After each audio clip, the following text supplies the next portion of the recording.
Hi Pisces, welcome to your October Astro-Tarot with me, Raphael from Reydiant Reality. It's an absolute pleasure to have you. Thank you so much for being here. Thank you so much for joining me. Quick note, these readings are for your sun, moon and ascendant sign, though if you're only going to watch one, I do advise that you make sure it is your ascendant sign. It's going to be the most accurate because these are, after all, based on the astrology. With that said, if you, they are general readings, not everything's going to resonate with everybody. That is just fine. You should always use your own discernment. Before we start, as always, I would like to bless my decks of cards with all forms of love, light, peace, prosperity and abundance, and I pray that the messages that come through are ultimately clear and concise and they help you on your path to your highest vibrational good. So I'm going to pop those to the side. The first transit that we are going to look at is on the 3rd of October. Mars is going to conjunct the South Node in the sign of Libra, which for you represents your 8th house of other people's money, death, taxes, sex, the taboo. This is a very primal space within the chart, and it also represents joint finances. So with that, if you are a continued subby, you know Rafi loves you. If you're new to my channel, please don't forget to like, share, and if you should so choose and this resonates, hit the subscribe button. So Mars is the energy of action, and Mars is the energy of energy, action, passion, desire, forthrightness, assertiveness, it's irritation, it is sharp objects, lasers, right? Mars is represents all things that cut, that slice and dice, right? So for that reason, when I was looking at this and I thought about the symbolism of it, it actually reminds me of a pair of scissors.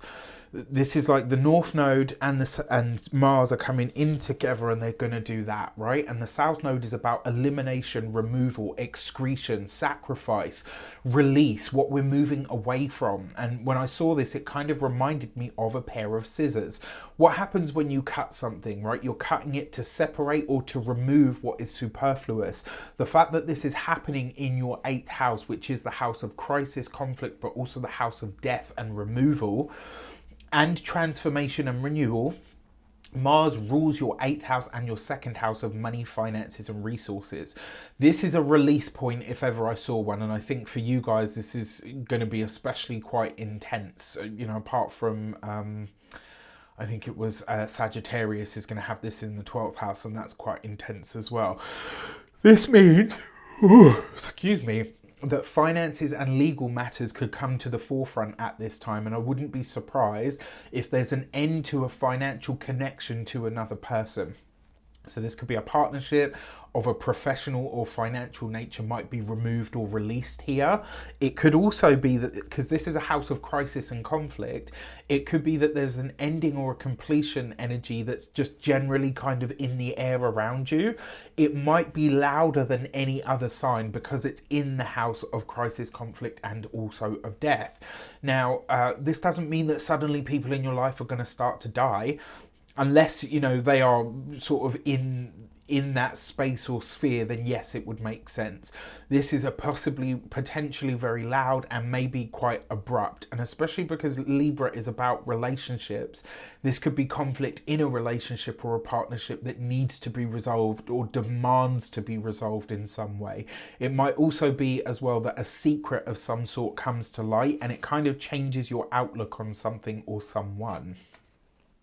For this, you've got the Death card, okay, with the 5 of Swords and the Ace of Swords. Look, I'm going to be really honest. There is potentially some kind of battle, challenge or fight of some sort that comes up here. It may have a legal slant to it. It is very possible just because of the mix of energies that are here. And the 5 of Swords with the Ace of Swords, that can sometimes be like a contractual dispute or a legal dispute. And with the Death card here, it does suggest that this will come to an end, but it could come to quite a loud or an abrupt end, as we've already seen. This like mirrors the astrology almost perfectly. So really, really interesting stuff. This could also be, I touch wood and I hope I'm wrong on this front, it could also be that a death that takes place creates some kind of creates some kind of argument and or tension.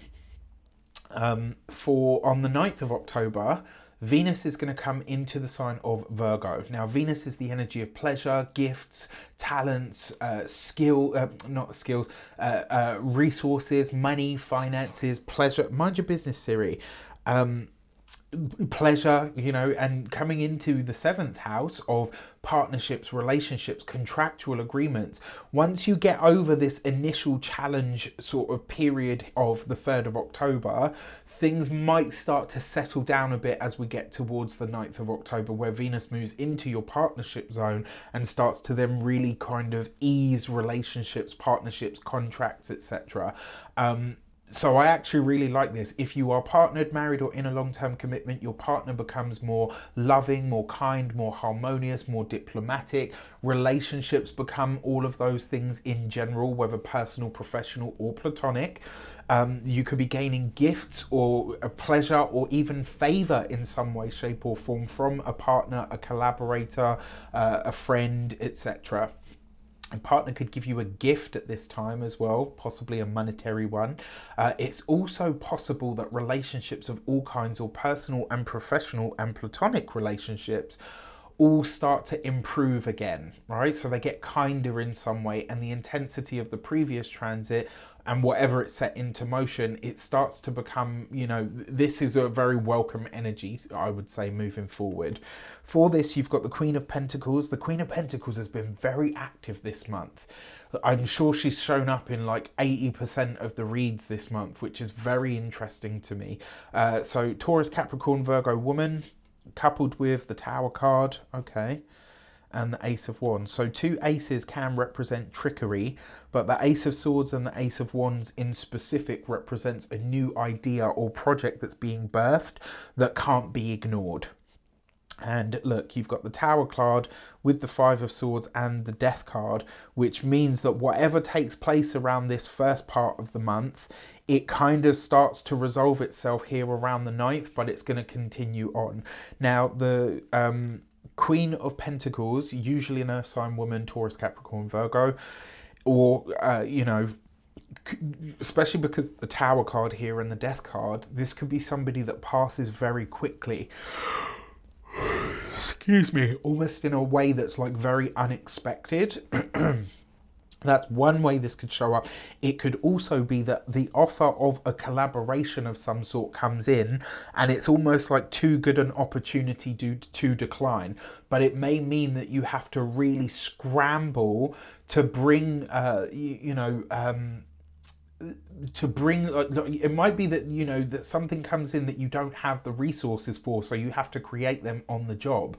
Now, in terms of partnership and relationship, this does suggest that the health of your relationships, personal, professional, and platonic, are going to come into question, and you will need to sort of, you know, get your ass into gear about shifting, changing, or, remediating them in some way.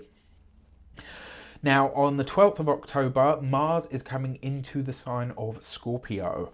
Scorpio is a deep sign, right? It is a sign of drama and conflict and challenge, but it's also a sign of enlightenment and power and dedication and loyalty. Now, in the 9th house for you, this is the house of God, right? Your spiritual beliefs and perspectives. Mars coming into the 9th, maybe you feel like fighting much more for what you believe in.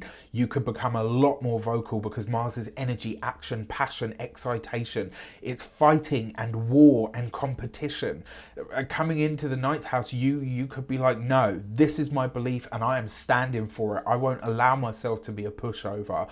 It could be that you begin to seek a more spiritual outlook on things, or that you try to use your education and learning to assert something in your life. Mars rules your 2nd house and also your 9th house, which means that you might start to dedicate yourself to some kind of spiritual intention that begins to show results really fast. I do wonder as well if you're getting into, or maybe some kind of legal battle, challenge, or issue that's come up previously now starts to really fully express itself. For this, you've got the World card with the 6 of Cups and the King of Wands. So a King of Wands, this is a fire sign male. that is coming back into your world from a very long time ago. If you are at least 30 to 35 plus, this would be somebody from your childhood, somebody that you haven't seen for a very long time, likely to be a fire sign, male, Aries, Leo, Sagittarius. This could be a reconnection with somebody that actually really helped you in your past or really helps you in your present by highlighting or reminding you of just who the fuck you are. This is about regaining control of yourself, but also regaining your personal power in some way, right? And I don't say that lightly. And even though it's not the 8th house, which is power, it's the 9th house. This is about regaining personal power through understanding who you are, your own mind, your ideas, and potentially taking things in hand and saying, you know what, my beliefs and my belief structure and system, or even my upbringing that is very different from the people or the place that I'm surrounded by, is going to forge my destiny for me. There's something very intentional about this. And then finally, on the 24th of October, the moon is going to conjunct Saturn in your sign at 0 degrees. So Saturn's retrograde in the sign of Pisces. The moon comes in at 0 degrees of Pisces. It conjuncts Saturn straight away. Those are going to trine the sun, which at this time is at 0 degrees of Scorpio. And on top of that, Mercury is at 3 degrees of Scorpio. So it's like the moon conjunct Saturn in the first house. You're getting really serious about responsibilities that you have, potentially to home and family, but also to your own pleasure and enjoyment. It could also be that a romantic relationship, even one that's new, gets very serious very quickly. And it's like kind of really highlighted to you from here. That might be the secret. It may be because of a secret of some sort that's shared that you're not necessarily ready to have outed. It might be as well Mercury ruling your 4th and your 7th houses in the mix, obviously with this whole Scorpio energy and the sun ruling your 5th house. It might be a work-based romance that comes about, and it's possible, even though there's a lot of responsibility or procedural things that come to the fore because of it. So it's like, when you date a colleague, depending on the company, sometimes you have to tell HR about it, and it's like a whole thing, right? That's a possibility. And this is 1st house, 9th house stuff. So there's definitely an element of something about this needing to be quite official, but this is also some kind of personal luck that shows up to show you that there's a strengthening of self here that comes about because you're feeling stronger and supported by the universe. It's like, even if this is a little bit more upheaving than most, there is a feeling of, no, you know what, the universe has my back. For this, you've got the 4 of Wands, so you've got really good news coming in with the 4 of Pentacles. Potentially some sleepless nights though, because 2 4s is insomnia.